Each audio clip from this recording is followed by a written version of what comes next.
Episode 22 भाग 1। कहानी का परिचय। सदियों से अंधेरे में छिपे रहस्यमय प्राणी इंसानों के बीच रहते आए हैं। वे पिशाच हैं, शाश्वत जीवन और अलौकिक शक्तियों वाले जीव। लेकिन उनकी प्यास, खून की प्यास, उन्हें शाश्वत संघर्ष में उलझा देती है। रुद्र, एक प्राचीन और शक्तिशाली पिशाच, इसी संघर्ष का प्रतीक है। वह एक तरफ अपनी प्यास से लड़ता है तो दूसरी तरफ इंसानों के साथ एक शांतिपूर्ण सह अस्तित्व स्थापित करने की कोशिश करता है। लेकिन क्या यह संभव है? क्या रुद्र अपनी आंतरिक राक्षसों पर काबू पा सकेगा या वो अंधेरे में खो जाएगा? सस्पेंस। परिचय। लेकिन रुद्र नहीं जानता था कि वो अकेला नहीं था। कुछ और भी था जो अंधेरे में छिपा हुआ था। एक प्राचीन बुराई जो सदियों से सो रही थी और अब ये जाग रही थी, और ये रुद्र और इंसानों दोनों के लिए खतरा थी। एपिसोड 22 भाग 1।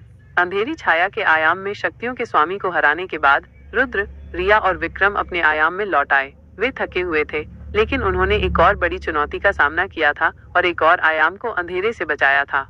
शहर में सब कुछ सामान्य लग रहा था, लेकिन वे जानते थे कि अंधेरी छाया के आयाम का अनुभव उनके लिए एक चेतावनी थी। ब्रह्मांड में अभी भी अनगिनत आयाम थे और उनमें से कुछ में खतरनाक शक्तियां छिपी हुई थी।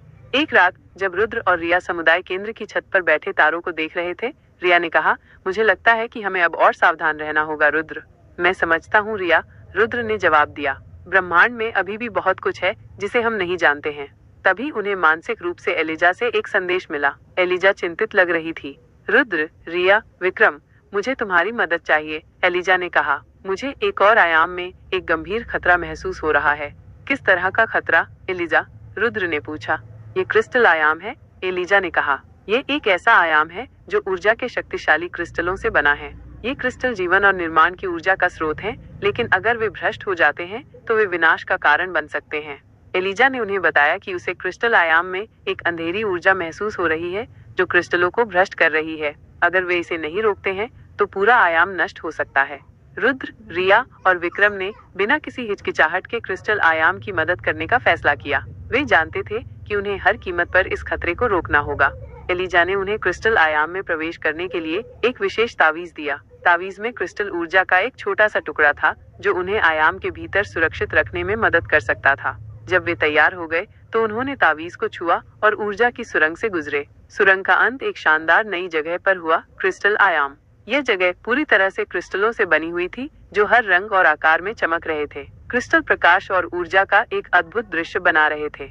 लेकिन जैसे ही उन्होंने आयाम में प्रवेश किया, उन्हें एक भारी, दमनकारी ऊर्जा महसूस हुई। क्रिस्टल की चमक धुंधली हो रही थी और हवा में एक अजीब सी खामोशी थी।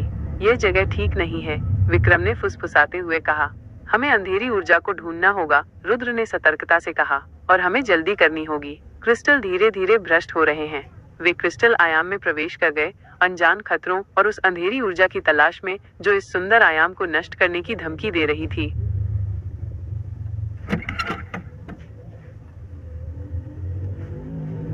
जरूर। एपिसोड 22 भाग 2। क्रिस्टल आयाम में प्रवेश करते ही रुद्र, रिया और विक्रम को एक अजीब सी खामोशी महसूस हुई जो यहाँ के सामान्य चमकते माहौल के बिल्कुल विपरीत थी। क्रिस्टल जो पहले रंगीन रोशनी बिखेर रहे थे अब धुंधले और ठंडे लग रहे थे। यह जगह मर रही है, रिया ने फुसफुसाते हुए कहा, एक बड़े फीके नीले क्रिस्टल को छूते हुए। इसमें जीवन की ऊर्जा कम हो रही है। हमें अंधेरी ऊर्जा को ढूंढना होगा, रुद्र ने दोहराया, अपनी तलवार को तैयार रखते हुए। ये जरूर क्रिस्टल के केंद्र में होगी। वे सावधानी से आगे बढ़े, क्रिस्टल की गुफाओं और गलियारों से गुजरते हुए। रास्ते में उन्हें कई छोटे क्रिस्टल प्राणी मिले जो पहले ऊर्जावान और जीवंत थे, लेकिन अब कमजोर और भयभीत लग रहे थे। कृपया हमारी मदद करें, एक छोटा, झिलमिलाता पीला क्रिस्टल प्राणी बोला। उसकी आवाज कांप रही थी। अंधेरा सब कुछ निगल रहा है। रुद्र ने उसे आश्वासन दिया कि वे मदद करने आए हैं। वे जानते थे कि उन्हें तेजी से काम करना होगा, क्योंकि अंधेरी ऊर्जा क्रिस्टल आयाम को तेजी से भ्रष्ट कर रही थी।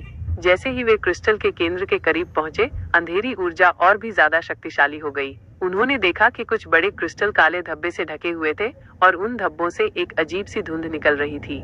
यह जरूर अंधेरी ऊर्जा का स्रोत है, विक्रम ने कहा, अपनी नेक्रोमेंटिक शक्तियों का उपयोग करके धुंध का विश्लेषण करते हुए। ये जीवन ऊर्जा को सोख रही है और क्रिस्टल को भ्रष्ट कर रही है। वे एक विशालकाय क्रिस्टल गुफा में पहुंचे जो क्रिस्टल आयाम का केंद्र लग रहा था। गुफा के बीच में एक विशालकाय क्रिस्टल था जो पहले सबसे चमकीला होना चाहिए था, लेकिन अब पूरी तरह से काला हो चुका था। उस काले क्रिस्टल से एक भयानक ऊर्जा निकल रही थी जो गुफा के बाकी क्रिस्टलों को भी भ्रष्ट कर रही थी। यह वो है, रुद्र ने कहा अपनी तलवार को कसकर पकड़ते हुए। यही अंधेरी ऊर्जा का स्रोत है। तभी काले क्रिस्टल से एक भयानक आकृति निकली। यह एक विशालकाय छाया प्राणी था, जिसकी आंखें लाल अंगारों की तरह चमक रही थी और जिसका शरीर काले धुएं से बना था। तुम मेरी शक्ति को चुनौती देने की हिम्मत कैसे कर सकते हो? छाया प्राणी ने भयानक आवाज में कहा। ये आयाम मेरा है, तुम इसे नष्ट कर रहे हो। रिया ने दृढ़ता से कहा। हम तुम्हें ऐसा नहीं करने देंगे। छाया प्राणी ने उपहास करते हुए कहा, तुम छोटे कीड़े मेरी शक्ति का मुकाबला नहीं कर सकते। उसने अपनी काली ऊर्जा को केंद्रित किया और उन पर हमला कर दिया। रुद्र, रिया और विक्रम ने मिलकर छाया प्राणी से लड़ाई शुरू कर दी। रुद्र ने अपनी तलवार से वार किया। रिया ने छाया के दिल से ऊर्जा किरणें छोड़ी और विक्रम ने अपनी नेक्रोमेंटिक ऊर्जा का उपयोग करके प्राणी को बांधने की कोशिश की। लेकिन छाया प्राणी बहुत शक्तिशाली था। उसकी काली ऊर्जा क्रिस्टल आयाम की ऊर्जा को सोखकर और भी ज्यादा मजबूत हो रही थी। हमें इस काले क्रिस्टल को नष्ट करना होगा, रुद्र ने चिल्लाकर कहा, एक ऊर्जा झोंके को चकमा देते हुए। यह उसकी शक्ति का स्रोत है। वे काले क्रिस्टल की ओर बढ़ने लगे, लेकिन छाया प्राणी ने उन्हें रोकने के लिए अपनी काली ऊर्जा के कई हमले किए। उन्हें मुश्किल से चकमा देने का समय मिल रहा था। लड़ाई और भी ज्यादा तीव्र होती गई और क्रिस्टल आयाम की ऊर्जा लगातार कम होती जा रही थी। रुद्र, रिया और विक्रम जानते थे कि उन्हें जल्दी ही कुछ करना होगा या ये आयाम पूरी तरह से नष्ट हो जाएगा।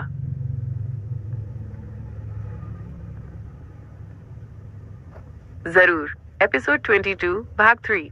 काले क्रिस्टल के पास पहुंचने के लिए रुद्र, रिया और विक्रम को छाया प्राणी के लगातार हमलों से जूझना पड़ा। उसकी काली ऊर्जा क्रिस्टल आयाम की बची हुई ऊर्जा को सोख रही थी, जिससे वो और भी शक्तिशाली हो रहा था। ये बहुत मजबूत है, विक्रम ने हाँफते हुए कहा, अपनी नेक्रोमेंटिक ढाल को बनाए रखने की कोशिश करते हुए। हमें इस काले क्रिस्टल को नष्ट करना ही होगा, रुद्र ने दोहराया, अपनी तलवार से छाया प्राणी के एक वार को रोकते हुए। यह उसकी शक्ति का स्रोत है। रिया ने महसूस किया कि छाया प्राणी की ऊर्जा क्रिस्टल आयाम की ऊर्जा से जुड़ी हुई है। हमें इसे अलग करना होगा। उसने कहा, अगर हम क्रिस्टल को ऊर्जा के प्रवाह से अलग कर दें, तो हम उसे कमजोर कर सकते हैं। लेकिन कैसे? रुद्र ने पूछा, एक और हमला चकमा देते हुए। रिया ने एलिजा द्वारा दिए गए तावीज को देखा। उसमें क्रिस्टल आयाम की ऊर्जा का एक छोटा सा टुकड़ा था। मुझे लगता है कि ये मदद कर सकता है, उसने कहा। अगर हम इसकी ऊर्जा का उपयोग काले क्रिस्टल को अलग करने के लिए करें, तो शायद हम सफल हो सकते हैं। उन्होंने मिलकर तावीज की ऊर्जा को केंद्रित किया। रिया ने अपनी छाया की शक्ति का उपयोग करके ऊर्जा को काले क्रिस्टल की ओर निर्देशित किया, जबकि रुद्र और विक्रम ने छाया प्राणी को व्यस्त रखा। जैसे ही तावीज की ऊर्जा काले क्रिस्टल से टकराई, एक जोरदार गड़गड़ाहट हुई। काले क्रिस्टल से निकलने वाली काली धुंध थोड़ी देर के लिए रुक गई और छाया प्राणी लड़खड़ाया। ये क्या है? वह क्रोध से दहाड़ा, तुम मेरी शक्ति को कमजोर नहीं कर सकते। लेकिन रुद्र ने देखा कि रिया की योजना काम कर रही थी। काले क्रिस्टल से ऊर्जा का प्रवाह बाधित हो गया था और छाया प्राणी कमजोर हो रहा था। अब रुद्र ने चिल्लाकर कहा, हमें इस पर हमला करना होगा। तीनों ने अपनी सारी शक्ति को केंद्रित किया और छाया प्राणी पर एक साथ हमला कर दिया। रुद्र ने अपनी तलवार से वार किया। रिया ने छाया के दिल से ऊर्जा किरणें छोड़ी और विक्रम ने अपनी नेक्रोमेंटिक ऊर्जा का उपयोग करके प्राणी को बांधने की कोशिश की। इस बार उनके हमले और भी ज्यादा शक्तिशाली थे। छाया प्राणी दर्द से चीख उठा और उसकी काली ऊर्जा अस्थिर होने लगी। नहीं, वह चिल्लाया, तुम मुझे हरा नहीं सकते। लेकिन बहुत देर हो चुकी थी। उनके संयुक्त हमले ने छाया प्राणी को बुरी तरह से घायल कर दिया था। उसकी काली ऊर्जा धीरे धीरे विलीन होने लगी और उसका शरीर धुएं में बदलने लगा। मैं वापस आऊंगा, उसने फुसफुसाते हुए कहा और फिर पूरी तरह से गायब हो गया। छाया प्राणी के गायब होते ही काले क्रिस्टल में दरारें पड़ने लगी। वो टूटकर बिखर गया और उसकी काली ऊर्जा पूरी तरह से नष्ट हो गई। क्रिस्टल आयाम में शांति लौट आई। धुंध गायब हो गई और क्रिस्टल फिर से चमकने लगे, अपनी रंगीन रोशनी बिखेरते हुए। छोटे क्रिस्टल प्राणी खुशी से चिल्लाने लगे, अपनी ऊर्जा वापस पाकर। रुद्र, रिया और विक्रम थके हुए लेकिन विजयी गुफा में गिर पड़े। उन्होंने एक और आयाम को विनाश से बचाया था। हमने कर दिखाया, रिया ने मुस्कुराते हुए कहा। हाँ, रुद्र ने सहमति जताई, और हमने एक और शक्तिशाली दुश्मन को हराया। विक्रम ने तावीज को देखा, जो अब शांत चमक रहा था। इस छोटे से पत्थर ने भी बड़ी मदद की। उन्होंने क्रिस्टल आयाम के प्राणियों को विदाई दी और अपने आयाम में वापस जाने का फैसला किया। वे जानते थे कि उनकी यात्रा अभी खत्म नहीं हुई थी और वे हमेशा ब्रह्मांड की रक्षा करने के लिए तैयार रहेंगे। जरूर। एपिसोड 22 भाग 4। क्रिस्टल आयाम को बचाने के बाद रुद्र, रिया और विक्रम अपने आयाम में लौट आए। शहर में शांति थी, लेकिन वे जानते थे कि उनकी यात्रा अभी खत्म नहीं हुई है। उन्होंने एक और आयाम को विनाश से बचाया था, लेकिन ब्रह्मांड में अभी भी अनगिनत रहस्य और खतरे छिपे हुए थे। एलिजा ने उन्हें उनकी सफलता के लिए बधाई दी और तावीज की ऊर्जा का उपयोग करके काले क्रिस्टल को अलग करने की उनकी योजना की सराहना की। उसने उन्हें बताया कि ये एक जोखिम भरा कदम था, लेकिन ये काम कर गया। तुमने क्रिस्टल आयाम को एक भयानक खतरे से बचाया, एलिजा ने कहा। तुम्हारी बहादुरी और बुद्धिमत्ता ने एक बार फिर साबित कर दिया है कि तुम ब्रह्मांड के रक्षक हो। रुद्र, रिया और विक्रम ने एलिजा को धन्यवाद दिया। वे जानते थे कि वे अकेले नहीं थे और एलिजा का मार्गदर्शन उनके लिए बहुत महत्वपूर्ण था। कुछ दिनों तक शहर में शांति बनी रही। रुद्र और रिया ने आयाम अध्ययन केंद्र में अपना काम जारी रखा और विक्रम ने अपनी नेक्रोमैंटिक पढ़ाई को और भी ज्यादा गंभीरता से लिया। एक शांत शाम जब रुद्र और रिया छत पर बैठे तारों को देख रहे थे, उन्हें एक अजीब सी अनुभूति हुई। उन्हें ऐसा लगा जैसे कोई उन्हें बुला रहा हो, लेकिन ये कोई मानसिक संदेश नहीं था। यह एक शारीरिक खिंचाव था, जैसे कोई उन्हें किसी दूर स्थान पर खींच रहा हो। क्या तुम्हें भी ये महसूस हो रहा है? रिया ने रुद्र से पूछा। हाँ, रुद्र ने जवाब दिया। उसकी आंखें चिंता से भरी हुई थीं। मुझे नहीं पता कि ये क्या है, लेकिन ये बहुत शक्तिशाली है। तभी उन्हें विक्रम से एक संदेश मिला। वो भी उसी खिंचाव को महसूस कर रहा था। मुझे लगता है कि यह कोई आयाम हमें बुला रहा है, विक्रम ने कहा, लेकिन मुझे नहीं पता कि कौन सा। उन्होंने एलिजा से संपर्क किया और उसे अपनी अनुभूति के बारे में बताया। एलिजा ने उनकी बात सुनकर गहरी सोच में पड़ गई। ये भंवर आयाम हो सकता है, एलिजा ने कहा। यह एक बहुत ही रहस्यमय और खतरनाक आयाम है, जो सभी आयामों के बीच एक भंवर की तरह काम करता है। यह आयामों को एक दूसरे से जोड़ता है, लेकिन ये उन्हें नष्ट भी कर सकता है। एलिजा ने उन्हें बताया कि भंवर आयाम बहुत अस्थिर है और उसमें प्रवेश करना बहुत जोखिम भरा हो सकता है, लेकिन अगर वे उस खिंचाव को महसूस कर रहे हैं तो इसका मतलब है कि भंवर आयाम में कुछ गंभीर गड़बड़ है और उन्हें हस्तक्षेप करना होगा। रुद्र, रिया और विक्रम ने बिना किसी हिचकिचाहट के भंवर आयाम की यात्रा की तैयारी शुरू कर दी। एलिजा ने उन्हें कुछ विशेष सुरक्षात्मक मंत्र और तावीज दिए जो उन्हें भंवर आयाम की अस्थिर ऊर्जा से बचा सकते थे। जब वे तैयार हो गए तो उन्होंने एक साथ अपनी ऊर्जा को केंद्रित किया और उस खिंचाव का पीछा किया जो उन्हें बुला रहा था।